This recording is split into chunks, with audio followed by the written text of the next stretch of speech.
কর্মী, সমর্থক, ভোটার এবং সর্বস্তরের জনগণের প্রতি আন্তরিক এবং গভীর কৃতজ্ঞতা। বিএনপি চেয়ারম্যান জনাব তারেক রহমানের এই দ্বিতীয় নির্বাচনী সফর উপলক্ষে আয়োজিত বিভিন্ন কর্মসূচিতে অংশগ্রহণ করে ধানের শীষের পক্ষে গণমানুষ একটি অভূতপূর্ব গণজোয়ার সৃষ্টি করেছেন। আপনারা নিশ্চয়ই লক্ষ্য করেছেন যে বিপুল জনসমাগমের কারণে জনাব তারেক রহমানের অনেকগুলো কর্মসূচি বিলম্বিত হয়েছে। তবুও সর্বস্তরের মানুষ স্বতঃস্ফূর্ত, সরব এবং উৎসবমুখর উপস্থিতির মাধ্যমে তার প্রতি জনগণের যে অগাধ আস্থা এবং ভালোবাসা সেটিরই প্রতিফলন আমরা দেখেছি। প্রিয় সাংবাদিক ভাই ও বোনেরা, আপনারা অবগত রয়েছেন যে আসন্ন ত্রয়োদশ জাতীয় সংসদ নির্বাচনে 292টি আসনে বিএনপির প্রার্থীরা ধানের শীষ প্রতীক নিয়ে নির্বাচন করছে। ধানের শীষ প্রতীক নিয়ে আসন্ন নির্বাচনে অংশগ্রহণকারী প্রার্থীদের মধ্যে 85 জনেই ইতিপূর্বে সংসদ সদস্য হিসেবে জনগণের জন্য কাজ করার প্রত্যক্ষ অভিজ্ঞতা রয়েছে। তারা জনগণের সেবা করেছেন, জনগণের পাশে থেকেছেন। এছাড়াও বিএনপি মনোনীত প্রার্থীদের মধ্যে 19 জন ইতিপূর্বে বিভিন্ন মন্ত্রণালয়ের গুরুত্বপূর্ণ দায়িত্ব পালন করেছেন। প্রার্থীদের রাষ্ট্র পরিচালনার এই অতীত অভিজ্ঞতা এবং জনসম্পৃক্ততা গণমানুষের দল বিএনপিকে একটি ভিন্ন উচ্চতায় নিয়ে গিয়েছে। শিক্ষাগত যোগ্যতা দিক থেকেও বিএনপি প্রার্থীদের সক্রিয়তা রয়েছে এবং 237 জন ন্যূনতম স্নাতক সম্পন্ন করেছে। বিএনপি আসন্ন নির্বাচনে সর্বোচ্চ সংখ্যক 10 জন নারী প্রার্থীকে মনোনয়ন দিয়েছে, যা নারীর ক্ষমতায়নে আমাদের দলীয় প্রতিশ্রুতির বহিঃপ্রকাশ। ইনশাআল্লাহ এই সংখ্যা আগামী দিনে আরো বেশি, আরো বাড়ানোর জন্য আমরা দৃঢ়ভাবে অঙ্গীকারবদ্ধ। আপনারা অবগত আছেন যে দেশের অর্ধেক জনগোষ্ঠী নারী হওয়া সত্ত্বেও একজন নারীকেও মনোনয়ন দেয়নি এমন রাজনৈতিক দল রয়েছে, যা হতাশাজনক ও দুঃখজনক। বিগত ফ্যাসিস্ট আমলে সবচেয়ে বেশি গুম, খুন, নিপীড়ন, হামলা, মামলা এবং নির্যাতনের শিকার হয়েছে যে দলটি, সেটি বিএনপি।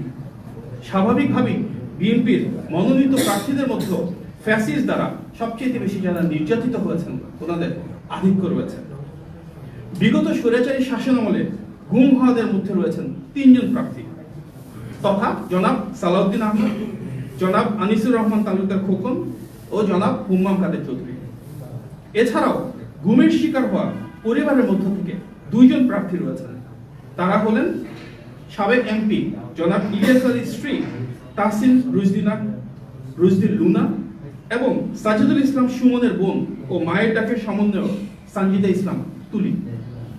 উল্লেখ্য যে বিএনপির প্রার্থীদের মধ্যে প্রায় সকলের নামই বহু মামলা রয়েছে, অনেকের বিরুদ্ধেই তার সংখ্যায় শতাধিক ছাড়িয়ে গেছে।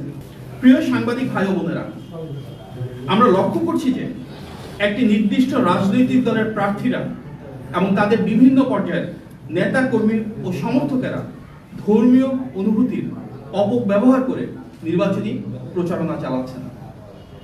সামাজিক যোগাযোগ মাধ্যমে প্রকাশিত এ ধরনের কিছু পোস্ট এবং ভিডিও আমাদের সবার নজরে এসেছে, যেখানে বলা হচ্ছে তাদের প্রতীককে জয়লাভ করানো মানে নিজের ঈমানকে জয়লাভ করানো এবং জান ও মাল দিয়ে সেই প্রতীককে জয়লাভ করানো ঈমানের দায়িত্ব। বলা হচ্ছে যে দুঃখজনকভাবে বলতে হয়, কবরে গিয়ে বলা যাবে দিন কায়েমের জন্য সেই নির্দিষ্ট প্রতীকে ভোট দেওয়া হয়েছে। ধর্মের অপব্যাখ্যা দিয়ে ভোট চাওয়ার এই অপপ্রয়াস অনাকাঙ্ক্ষিত। এটি দৃশ্যমান যে ধর্মীয় বিশ্বাস ও আবেগকে ব্যবহার করে দেশের ভোটারদের প্রভাবিত করার যে চেষ্টা, সেটি নির্বাচনের স্বচ্ছতা, নিরপেক্ষতা, অবাধ ও সুষ্ঠু পরিবেশকে মারাত্মকভাবে ক্ষুণ্ণ করছে। আপনারা জানেন, এ ধরনের কর্মকাণ্ড গণপ্রতিনিধিত্ব আদেশ 1972-এর 77(1) ঘ অনুচ্ছেদের সুস্পষ্ট লঙ্ঘন এবং আইন অনুযায়ী অসৎ প্রভাব বিস্তার হিসেবে শাস্তিযোগ্য অপরাধ হিসেবে পরিগণিত হয়। তাই আমরা দ্রুত কার্যকর ব্যবস্থা গ্রহণের দাবি জানাচ্ছি। আপনারা জানেন, নির্দিষ্ট রাজনৈতিক দলটির কর্মী সমর্থকরা বাড়ি বাড়ি গিয়ে মহিলা ভোটারদের এনআইডি কার্ডের কপি, মোবাইল নাম্বার এবং বিকাশ নাম্বার সংগ্রহ করছে। এই বিষয়ে আমরা নির্বাচন কমিশনকে অবহিত করেছিলাম এবং বিষয়টি আমলে নেওয়ায় আমরা নির্বাচন কমিশনের প্রতি কৃতজ্ঞতা জ্ঞাপন করছি। তবে একই সঙ্গে আমরা আশঙ্কা করছি যে ইতিমধ্যে সংগৃহীত এসব ব্যক্তিগত তথ্য ব্যবহার করে ভুয়া বা জাল ভোট প্রদান, প্রতারণামূলক ভোট, মৃত ব্যক্তিদের নামে ভোট প্রদান এবং মোবাইল ফাইন্যান্সিয়াল সার্ভিসের মাধ্যমে ভোটারদের আর্থিক প্রলোভন দেখিয়ে প্রভাবিত করার চেষ্টা করা হতে পারে।